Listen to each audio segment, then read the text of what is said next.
News Palnadu జిల్లాలో హింసాత్మక ఘటనలు రాజకీయ వర్గాల్లో కలకలం రేపుతున్నాయి. ఓవైపు బాంబులు దొరకడం, మరోవైపు రాళ్ల దాడులు వెరసి జిల్లా ప్రజలు భయభ్రాంతులకు గురవుతున్నారు.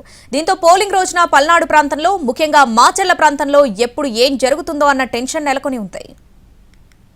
ఎన్నికల సందర్భంగా పల్నాడులో మరోసారి ఫ్యాక్షన్ రాజకీయాలు మొదలయ్యాయి. రాజకీయ ప్రత్యర్థులను వేధించడం, హత్యలు, కిడ్నాప్లు, రాళ్ల దాడులు కలకలం రేపుతున్నాయి. ముఖ్యంగా మాచర్ల, గురజాల వంటి ఫ్యాక్షన్ నియోజకవర్గాల్లో పరిస్థితులు చక్కబడుతున్నాయని అందరూ భావిస్తున్న వేళ మాచర్ల నియోజకవర్గంలో 17 బాంబులు దొరకడం కలకలం రేపింది.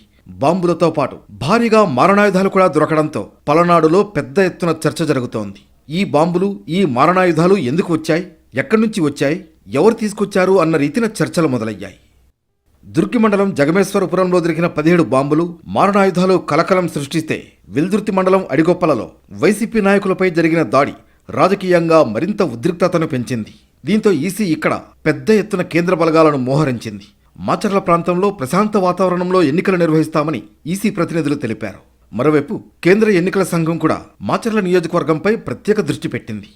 మరీ ముఖ్యంగా ఈ నెల 11న మాజీ ముఖ్యమంత్రి చంద్రబాబు పర్యటన ఉండడం, 13వ తేదీన పోలింగ్ జరగనుండడంతో అధికారులు అప్రమత్తమయ్యారు. మాచర్ల నియోజకవర్గంలో ఎప్పుడు ఎన్నికలు జరిగినా ప్రశాంతంగా జరగాలని, అందుకు అధికారులు చర్యలు తీసుకోవాలని కోరుతున్నారు.